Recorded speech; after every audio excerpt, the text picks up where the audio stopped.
성공을 말하는 학자 중에 지글러라는 학자가 있습니다. 그분이 쓴 책 중에 세계의 지혜라는 책이 있는데, 이 지글러 박사가 세계의 지혜라는 책에서 한 왕의 예화를 들어서 말을 합니다. 그 예화의 내용이 뭐냐면, 어느 날 왕이 신하들에게 이 세상에 있는 지혜의 글을 모두 모아오라고 명령을 했다는 거예요. 그래서 그 신하들이 그 세계에 있는 지혜의 글을 모두 모아오니까 한 12권쯤 책이 나오더라는 거예요. 그래서 그걸 가지고 가니까 다시 왕이 뭐라고 얘기했냐면, 왕이 그걸 줄여서 한 권의 책으로 갖다가 요약을 해보라고 다시 명령을 한 거예요. 그리고 또 한 권의 책으로 그렇게 요약을 해서 왕에게 갖다 주니까 왕이 다시 마지막으로 명령을 하기를 뭐라고 명령했냐면, 한 단어로 이 세상에 있는 지혜의 글을 한 단어로 요약을 해가지고 그렇게 해오라고 신하들에게 명령을 한 거예요. 그 신하들 중에서는 그래도 머리를 좀 쓸 줄 아는 그런 사람들이 이런 일을 감당했겠죠. 그래서 그들이 며칠 동안 고민하고 며칠 동안 연구해서 한 단어를 만들었는데, 그 말이 뭐냐면 공짜는 없다. 한번 따라하겠습니다. 공짜는 없다. 여러분, 얼마나 대단히 간단한 것 같아요? 공짜는 없다. 이게 뭐냐면 세상의 법칙이더라는 거예요. 여러분, 공짜 있습니까? 어디 가서 밥 한 그릇, 식당에 가서 여러분 이야기 안 하고 이야기해도 주지 않는 경우도 있고, 그건 상식 이하의 행동이니까 공짜가 없는 거예요. 여러분, 한 해 동안 얼마나 직장 생활하냐, 사업하랴, 뭐 여러 가지들 정말 눈물 나는, 어떤 때는 우리 목사님이 나를 좀 이런 걸 좀 이해해 줬으면 좋을 거라는 그런 생각, 우리 하나님이 나를 좀 이런 걸 좀 이해해 줬으면 좋겠다라는, 그래서 우리가 인간에게 이해받지 못해서 상처받은 그런 부분들이 얼마든지 있을 수 있습니다. 여러분, 다 왜 그런 것이냐? 공짜가 없는 거예요. 내가 대가 지불을 하려고 하다 보니까 때로는 시간이 모자라고, 때로는 내 몸이 따라주지를 못하고, 때로는 내 여건이 거기에 부합하지 못하는 일들을 만나게 되는 것이죠. 공짜는 없다. 성경은 오늘 우리에게 분명히, 하나님은 우리에게 말씀하세요. 뭐라고 말씀하시느냐? 심는 대로 거둔다. 심는 대로 거둔다. 오늘 본문 아마 제 기억으로는 여러 번 설교했던 그런 기억이 있어요. 그런데 하나님이 우리를 창조하시고 이 세상의 모든 것을 창조하셨는데, 하나님께서 창조하신 세상에 주신 하나님의 법칙은 뭐냐? 심는 대로 거둔다라는 거예요.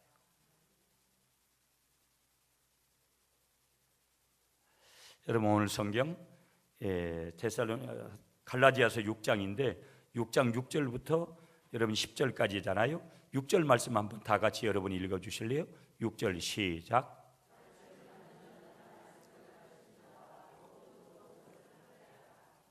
7절이 중요한 구절이에요. 7절 말씀 시작.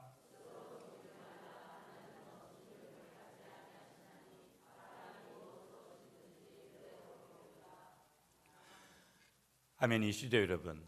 자, 보세요, 여러분. 우리가 올 한 해 동안 뭐를 심었어요? 심었는데 아직 거두지 못한 것도 있고, 내가 좀 대충 심은 것 같았는데도 많이 거둔 것 같은 그런 결과들을 얻은 분들이 있고, 내가 많이 심은 것 같았는데 굉장히 아주 마음에 흡족하지 못한 그런 결과물들을 얻은 분들이 있고.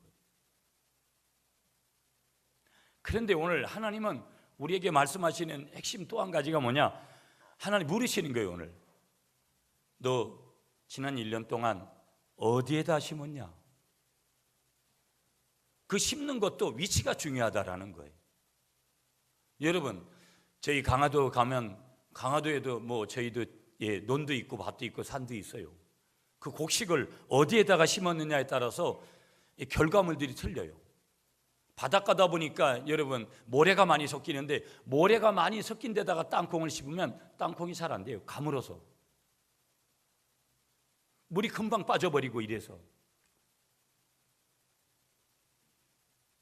어디에다 심었냐고 주님이 물으시는 거예요. 너 심었다고 하는데 너 도대체 어디에다 심었느냐? 인 크라이스트, 그리스도 안에 심었느냐? 아니면 그리스도 밖에 심었느냐? 하나님 안에 심었느냐? 하나님 밖에 심었느냐?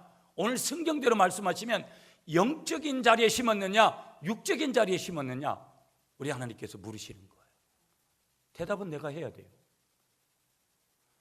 어디에다 심었냐? 더 정확하게 말씀드리면 오늘 6절 말씀에 보면 누구에게 심었냐? 누구에게 심었냐라는 거예요. 여러분 6절 다시 보세요. 가르침을 받는 자는 말씀을 가르치는 자와 모든 좋은 것을 함께 해라.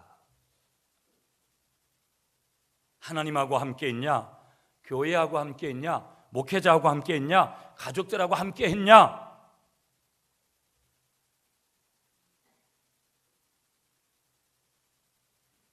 여기 6절에 말씀을 가르치는 자와 그 다음에 중요한 말씀이 나요. 모든 좋은 것을 함께 해라.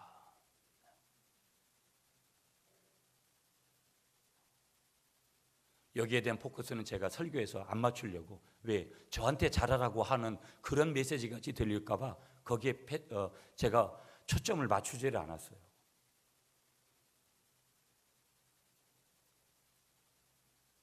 다른 사람한테는 잘하는데 자기의 말씀을 먹이고 자기에게 영적인 지도하는 그런 목회자들에게 과연 얼마나 어떻게 했느냐? 주님께서 물으시는 거예요.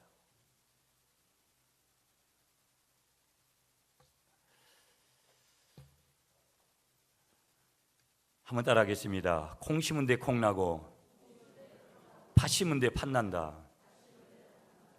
무슨 얘기예요? 인생에 우연한 결과는 결단코 없다라는 얘기예요.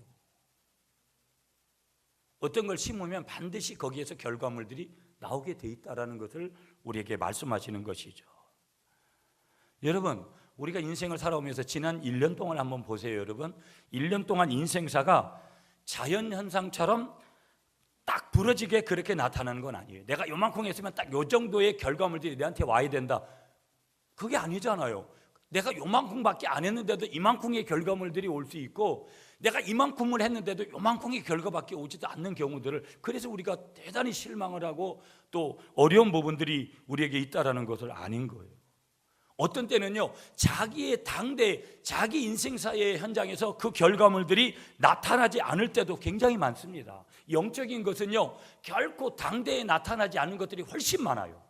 내가 죽어서 내 자손들의 때가 됐을 때, 그것도 자손의 자손 몇 대가 흘러갔을 때 그 하나님의 응답이 떨어지는 것들이 훨씬 많다 이 말이에요.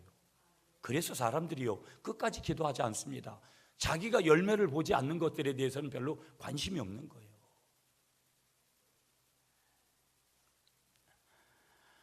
그러나 중요한 것은 우리가 먼 안목으로 모든 것들을 보게 되어질 때 뭐냐? 콩 심은 데 콩 나고 팥 심은 데 팥이 나게 되는 이 이치는 지당한 것이다.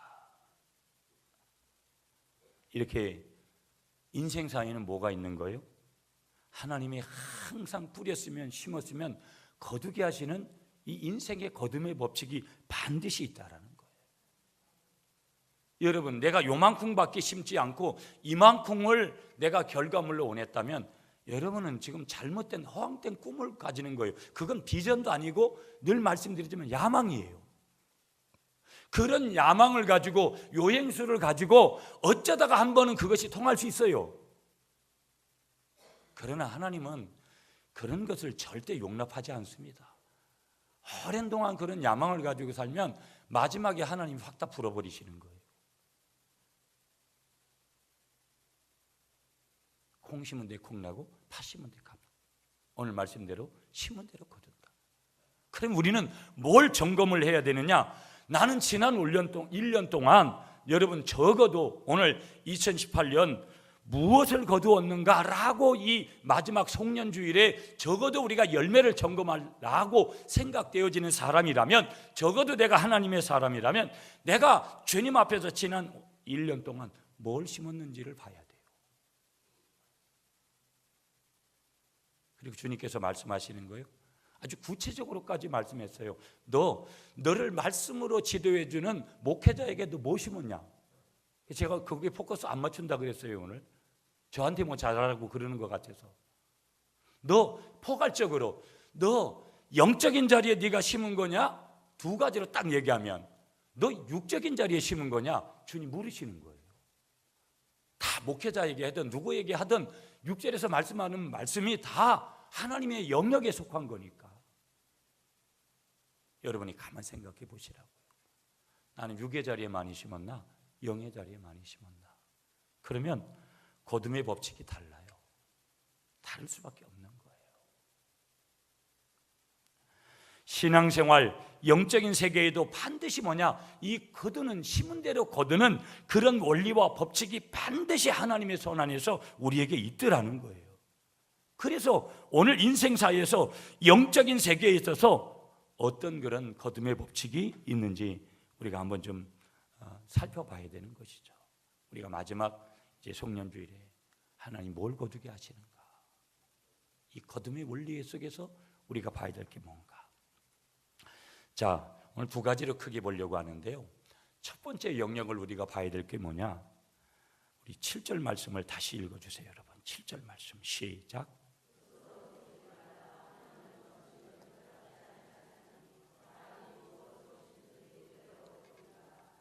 아멘. 말씀 그대로예요, 여러분. 한번 따라하겠습니다. 심은 대로 거둡니다. 7절에 이런 말씀 주시잖아요. 스스로 속이지 말아라. 하나님은 만월이 여김을 받지 아니하신다. 여기 하나님은 업신 여김을 받지 아니하신다. 개역성경은 만월이라는 단어를 썼고 우리가 본 여기 개역개정판은 바로 하나님은 업신 여김을 받지 아니하신다. 그러면서 뭐라고 말씀하시느냐? 사람이 무엇으로 심든지 그대로 거둘 거다. 그렇게 말씀하세요. 그래서 우리는 뭐냐? 내가 지금 뭘 심었냐를 봐야 돼요.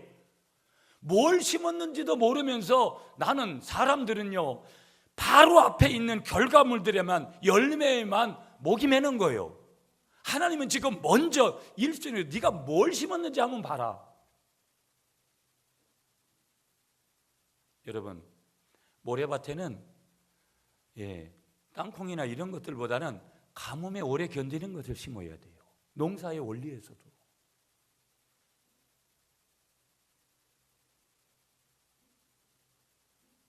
엉뚱한 것을 심어놓고 엉뚱한 것을 거두기를 바라는 것이 까딱하면 우리 인생일 수 있다는 거예요. 그러면 이 구절에서 말씀하시는 진정 하나님의 의도와 하나님의 뜻과 하나님의 목적과 하나님의 그런 계획이 뭐냐? 계속 반복되는 말씀이지만 바로 심은 대로 거둔다라는 거예요. 심은 대로 거둔다. 심은 대로 거두는 것이 하나님의 법칙이고 영적인 거둠의 법칙이다라는 거예요. 그러면서 여러분 7절을 다시 보세요. 스스로 속이지 말라. 하나님께서 명령형으로 주셨어요. 스스로 속이지 말라.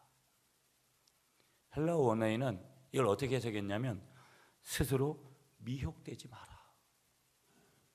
여기 우리가 유념해야 될 게 뭐냐? 스스로 하나님이 왜 나에게 이럴까? 하나님이 그런 것이 아니라 자기 스스로가 미혹되고 자기 스스로가 그런 걸 심어놓고도 하나님 왜 이러냐고. 자기가 심었는데, 자기가 땅콩 심고 자기가 고구마 심었는데 자기가 그런 자리에 갔고 하나님은 절대 그렇게 말씀하시지 않았는데 자기가 그렇게 저질러 놓고 결과물들이 잘못 나왔다고 하나님 앞에 그렇게 따지듯이 그렇게 이야기하지 말라는 거예요.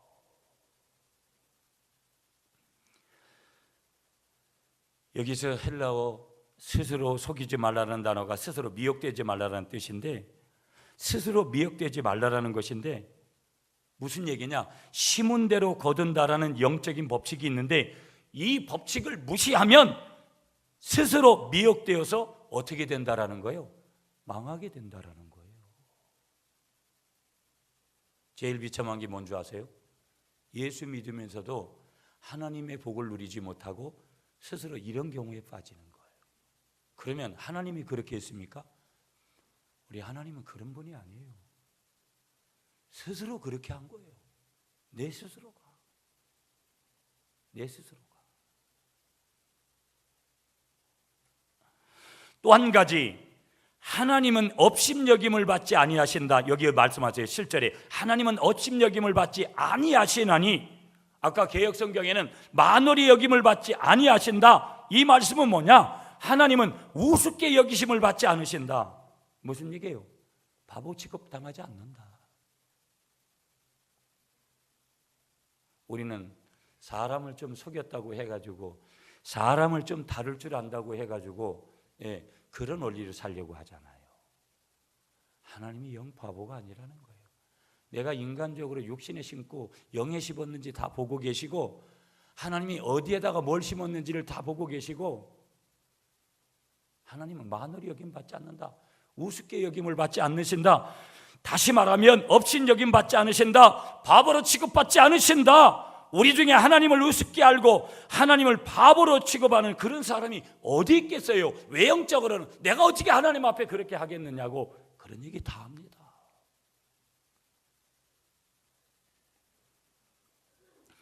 그러나 우리가 심은 대로 거둔다라는 이 법칙을 잊어버리고 심지 않은 데서 거두려고 한다면 그것이 곧 하나님을 우습게 여기는 것이고 바보로 취급하는 것이라는 그 말씀을 주시는 거예요. 그 말씀.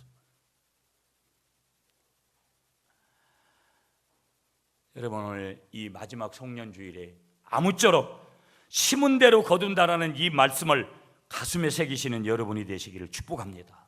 그래서 스스로 미혹되지 아니하며 하나님을 바보 취급하지 아니하시는 여러분이 될 수 있기를 한 번 더 축복하겠습니다. 우리 한번 따라하겠습니다. 반드시 심은 대로 거두게 되는 것이다. 이것이 하나님의 법칙이고 이것이 영적인 법칙이에요. 우리가 반드시 영적인 원리를 따라 하나님의 법칙을 따라 그렇게 심었으면 거기에는 반드시 우리가 생각하는 것 이상의 기하급수적인 폭발적인 하나님의 복이 임하게 되는 거예요. 언제? 뒤에 가서 말씀드리겠지만 하나님의 때에, 하나님의 때에. 자, 8절로 가겠습니다. 여러분 8절 말씀을 읽어주세요. 시작.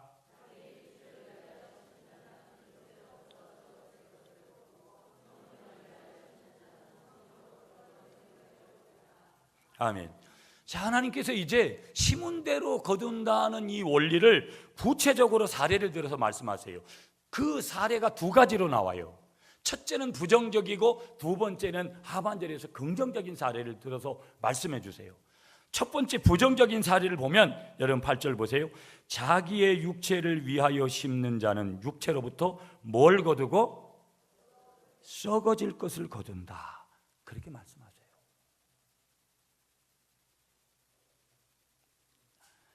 육체를 위하여 심는 것이 뭘까? 육체를 위하여 심는다고 하니까 육체 건강을 위해서 몸이 좀 좋아야 되니까 건강을 위해서 우리가 보약을 먹는 것, 건강을 위해서 운동을 하는 것, 건강을 위해서 무언가를 열심히 하는 것, 그렇게 생각하는 것, 그건 착각이라는 것이죠.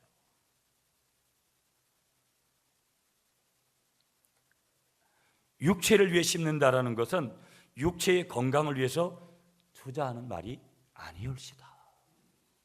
아니라는 거예요. 육체를 위하여 심는다라는 것은 여러분 기억하셔야 돼요. 내 육신의 쾌락을 위해서 행하는 것을 말하는 거예요.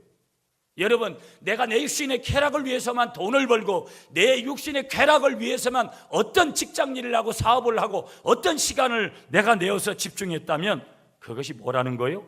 육체를 심는 거였다라는 거예요. 한번 따라하겠습니다. 내 육신의 쾌락을 위해 행하는 것, 그게 뭐라는 거예요? 육체를 위해서 심는다라는 거예요. 내 육체의 이기적인 욕망을 따라 살아가는 것,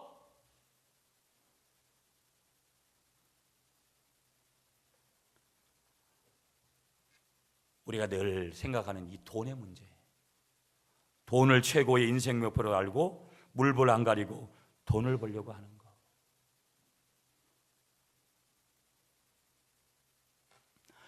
어떻게 하면 더 좋은 차, 더 좋은 고급 아파트를 살 수 있을까? 어떻게 하면 좀 더 화끈한 육신의 쾌락을 즐길 수 있을까? 어떻게 하면 다른 사람 위에 군림하며 목에 힘을 주고 살 수 있을까? 이런 것을 인생의 최고 목표로 삼고 그것을 위해 인생의 모든 힘을 투자하는 것, 이것을 일컬어 뭐라고 얘기한다라는 거예요?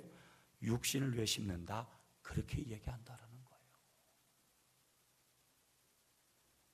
그러면 다소의 퍼센트가 있지만 여기에서 예외일 수 있는 사람은 없죠. 저도 마찬가지고.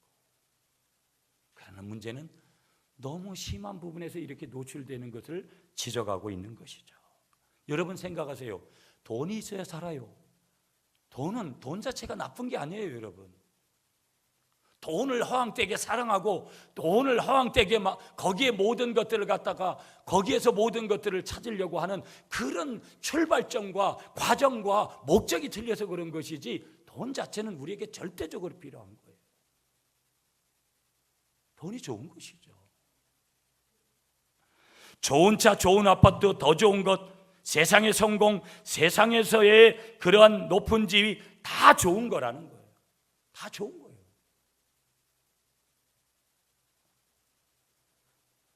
이런 것을 누리시기를 축복합니다, 여러분. 그렇지만 점검을 해야 될 게 한 가지가 있다라는 거예요. 누리기 이전에 뭐라는 거예요? 바르게 살았느냐? 하나님 앞에서 삶이 바르냐? 그것 없이 그저 그냥 좋은 차, 좋은 집, 좋은 명예 가지고 그렇게 누리면서 사는 것은 그건 하나님의 뜻은 아니라는 거예요. 먼저 점검할 사항은 내가 하나님 앞에서의 바른 신앙의 삶이 있느냐, 내가 육체적인, 다시 말하면 육체를 위하여 심었느냐 아니면은 성령을 위하여 심었느냐, 분명한 질문을 해봐야 된다는 것이죠. 학생은 열심히 공부해야죠. 우리 유리한테도 자꾸 공부하라 그러니까 아빠는 자꾸 공부하라 그런다고. 공부를 해야 됩니다, 학생이기 때문에. 직장인은 열심히 직장에서 인정받아야 됩니다. 사업가는 열심히 사업을 해서 사업에 성공해야 됩니다. 그런데 우리가 기억해야 될 한 가지가 뭐냐, 이것들을 인생의 최고의 목표로 삼고 여기에만 목숨을 건다면, 그래서 영적인 것에는 무관심하고 영적인 것은 뒷전에 둔다면 그것은 다 뭐라는 거예요? 육체를 위하여 심는 것이라는 거예요. 우리 예수 믿는 사람들은 언제나 우선순위는 영적인 것, 주님의 나라에 있어야 된다는 거예요. 오늘도 보니까 송년주일인데 안 보이는 얼굴들이 꽤 많네요. 이게 집사들이 아니라 잡사들로 자꾸 가려고 하는 분들이 꽤 생겨요. 예?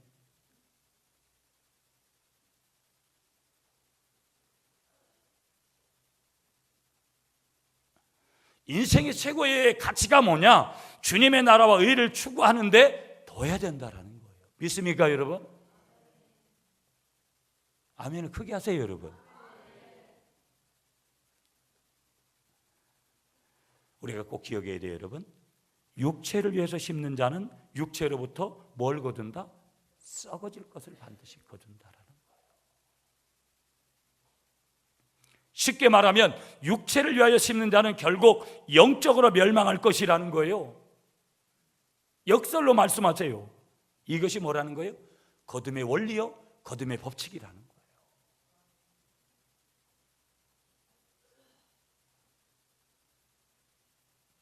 육체를 위하여 심으면 어떻게 되느냐? 반드시 썩어질 것, 영적인 멸망을 거두게 된다라는 거. 그러므로 여러분, 다시 한번 질문해 봐야 돼요. 우리는 과연 무엇을 위해 심고 있는가? 무엇을 위해 심고 있고 뭘 심고 있고, 내가 이거 지금 심고 있는 거 주님이 기뻐하시는 건가? 성령이 기뻐하시는 건가? 육체를 위해 심는 건가? 한 여객선이요, 이렇게 가다가 심한 폭풍우를 만나가지고 침몰을 했는데, 때마침 감사하게도 무인도에 난파가 돼서 이렇게 거기에 탔던 사람들이 내리게 되어졌습니다. 승객들이 다 함께 모여가지고 그렇게 의논을 했는데 이 무인도를 빠져나갈 방법이 없는 거예요. 난파가 된 배주위를 살펴보니까 다행히 무인도에 먹을거리가 이 사람들이 몇 개월은 먹을 수 있는 그 먹을거리하고 그 다음에 거기에 씨앗이 이렇게 남겨져 있는 거예요.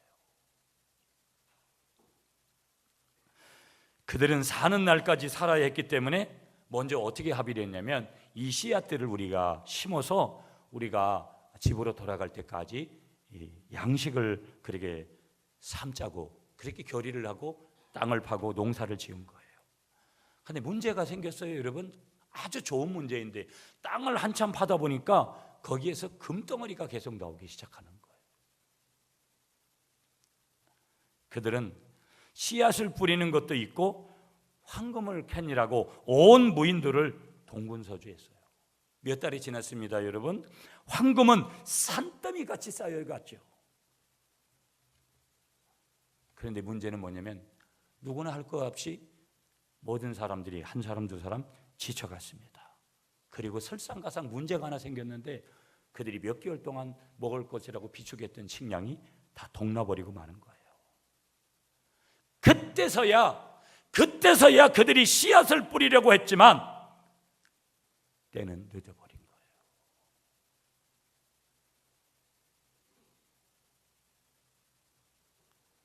훗날 시간이 흘렀습니다, 여러분.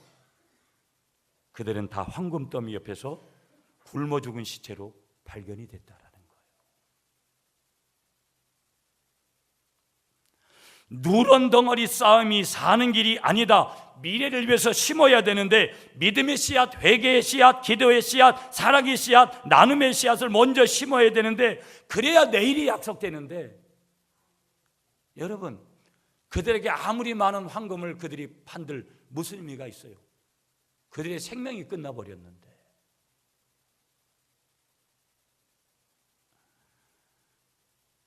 자신의 이기적인 욕망을 따라서 심으면 누구든지 거기서 뭘 거둔다라는 거예요? 썩을 것을 거두게끔 돼 있다라는 거예요.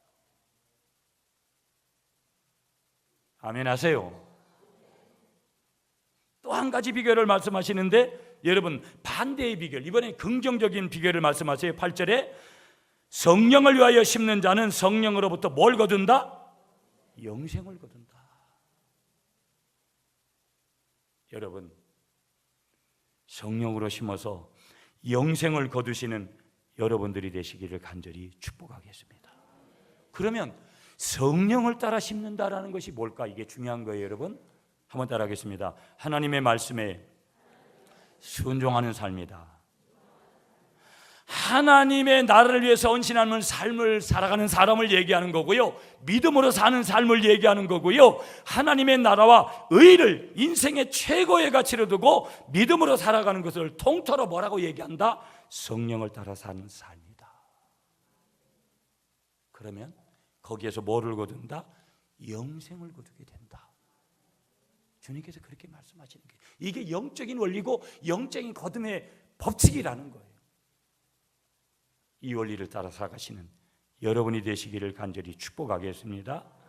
그래서 영생을 거둔다라는 것은 더 중요한 말씀, 신앙생활의 모든 축복을 요약하는 말씀이에요.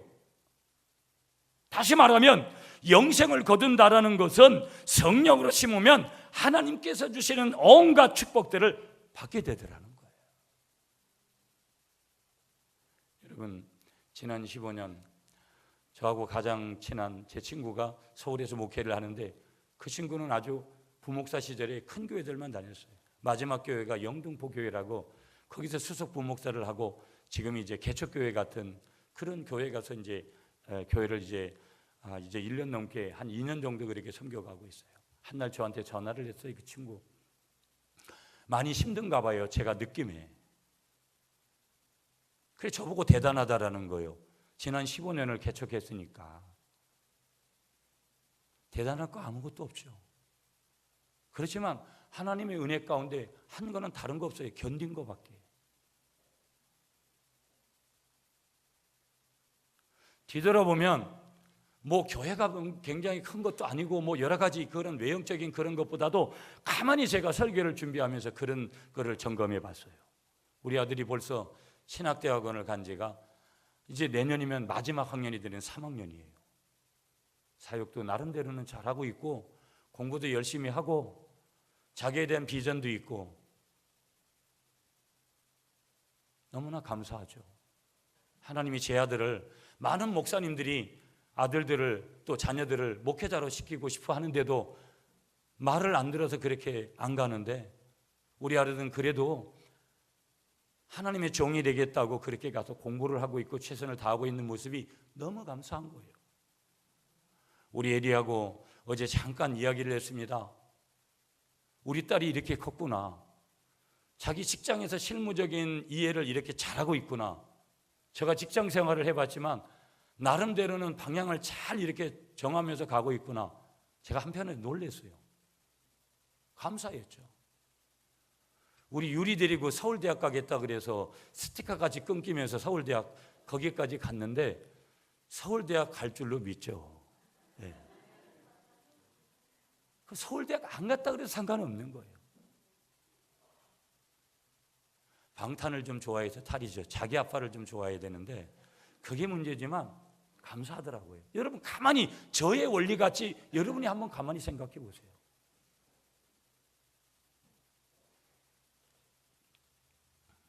이런 축복을 받게 되는 줄 믿으시는 여러분이 되시기를 축복합니다. 그러면서 우리가 꼭 기억이 될 한 가지가 뭐냐? 심은 대로 거두게 하시는 분은 누구냐라는 거예요. 착각하지 말라는 거예요. 내가 내 노력을 열심히 하면, 내가 최선을 다하면, 내가 노력해서 열심 내고 내가 성경 그렇게 말하고 있지 않습니다.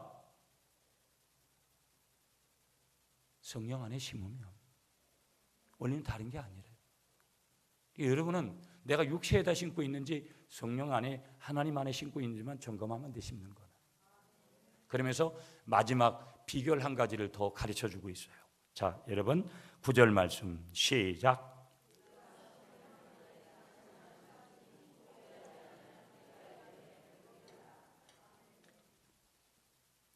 두 번째 마지막이에요. 여기 짧게 보고 마치는데 비결 하나를 뭐라고 말씀하시냐면, 우리가 좋은 것을 성령 안에서 거두기 위해서는 뭐를 해야 된다라는 거예요. 한번 따라하겠습니다. 낙심하지 말고 끝까지 인내해야 거둡니다.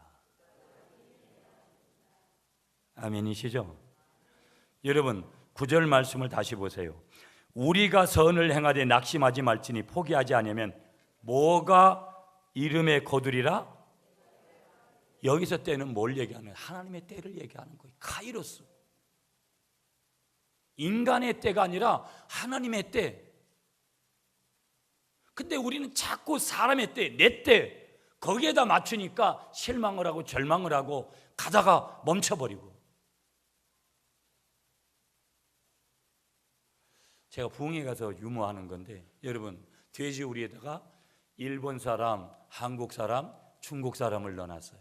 누가 가장 먼저 나왔습니까? 한국 사람이 제일 먼저 나오죠. 성질 급한, 지랄 같은 성격들, 한국 사람이 제일 먼저 나오는 거죠.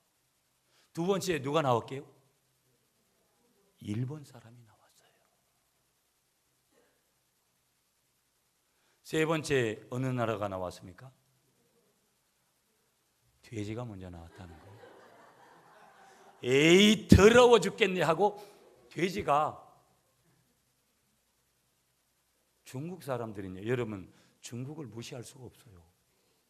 나라도 대국이잖아요. 천안문 가가지고 여러분 몇 년 전에 선교사님하고 2시간을, 여러분 경복궁 가보세요. 나 거기 갔다가 경복궁 갔다가 실망했어요. 볼 것도 없어요. 갔다가 가보니까 2시간이 걸려요. 중국에는요, 자금성 그게 들어갔다 나오는데. 근데 중국 사람들은 좀 지저분해요.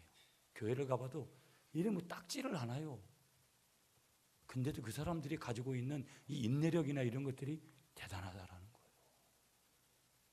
여러분 여기 보세요. 우리가 9절에 선을 행하되 낙심하지 않으면, 참 낙심이 문제잖아요.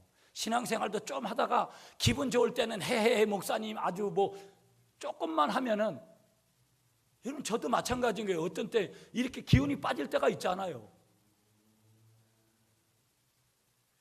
여기 계속 말씀하세요. 포기하지 아니하면 하나님의 때에 반드시 하나님 앞에 심으면 거기에서 뭐가 결과물이 오게끔 됐다는 거예요.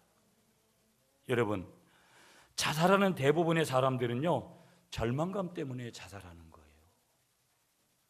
내가 몇십억 손해봤다, 다시는 내 인생에 이거 어떻게 회복할 수 없다라고 생각하기 때문에 강한 절망이 찾아오니까 자살하는 거예요. 한번 따라하겠습니다. 삐지는 것과 절망은 죽음에 이르는 병이다. 여러분, 우린 잘 삐지잖아요. 뭐 자기들은 안 삐지는 것 같아요. 저도 이게 갱년기가 오니까 잘 삐지더라고요. 삐지지 않습니까? 다 삐져요, 사람은요. 근데 문제는 뭐냐면 삐지고 나가지고 빨리 돌아와야 되는데 삐지고선 계속 가면 문제가 생기는 거예요. 부부간에도요, 부모 자식 간에도, 교우들끼리도 삐지면 다 삐져요. 어떤 때는 시기심이 오고 막 원망이 오고 일하다가 갈등이 왔어요. 삐지는 거예요.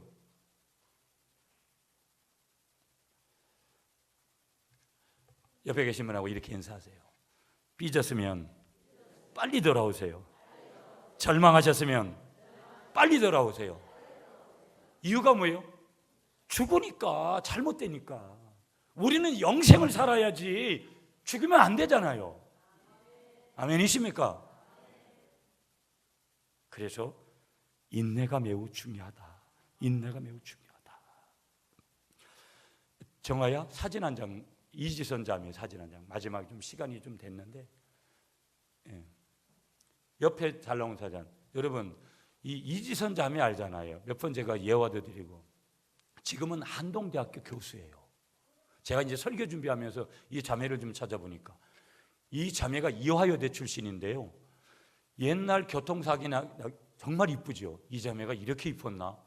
굉장히 이쁘잖아요. 한번 이제 사고 났는 거, 정아야, 다시 사고 나가지고 얼굴이. 여러분, 이 자매가 지선아 사랑에 이런 책이 있고, 여러분 오늘도 행복합니다 이런 책을 썼거든요. 그런데 1978년도에 청주에서 이 이화여대 유아교육과 출신인데요, 오빠하고 차를 타고 가다가 교통사고 나가지고 불이 나가지고 전신 화상이 왔고요, 수십 차례 수술을 받고 아름다운 얼굴이 완전히, 지금은 많이 나아진 거예요. 수술을 많이 해가지고 완전 헐크같이 돼버린 거예요. 8개의 손가락을 절단했어요. 손가락 8개. 그분이 이런 얘기를 해요. 언제라도 거울을 통해 내 얼굴을 보면 절망 찾기가 어렵지 않다. 나는 지난 날들을 통해 절망은 사람을 죽이는 것임을 내가 배웠다. 그리고 누가 보아도 절망적인 상황이지만 내 마음이 시키는 대로 절망하도록 내버려 두지 않았다. 그것이 절망이 나를 죽이지 못하도록 나를 지키는 방법이었다. 그랬기에 내가 지금 이렇게 평범한 오늘을 누리며 오늘보다는 더 달짝지근한 내일을 기대하며 살아갈 수 있다. 여러분, 막 절망이 왔다라는 거예요. 저에게도 오고 여러분이 오잖아요. 그러면 뭐 했다라는 거예요? 선포했다라는 거예요. 이 절망이 내 마음에서 떠나가라고 그렇게 선포했다라는 거예요. 이 자매가요, 미국의 유명한 UCLA 대학에서 사회복지학 박사학위를 받습니다. 그리고 제가 이번에 설교 준비를 하다 보니까 이 자매가 한동대학교 교수로 가 있는 거예요. 자기의 삶을 절망에서 끝냈다면 자살하고 벌써 몇 년 전에 저 인생 끝났을 인생이에요.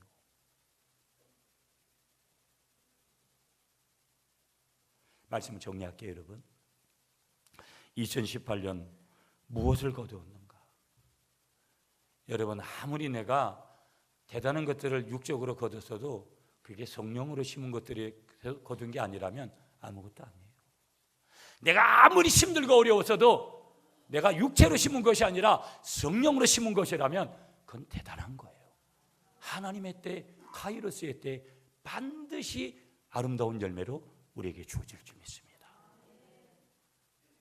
올 한 해 그런 방법이 아니었다면 2019년도에는 육이 아니라 성령 안에서 심으시는 여러분이 되시기를 간절히 축복하겠습니다.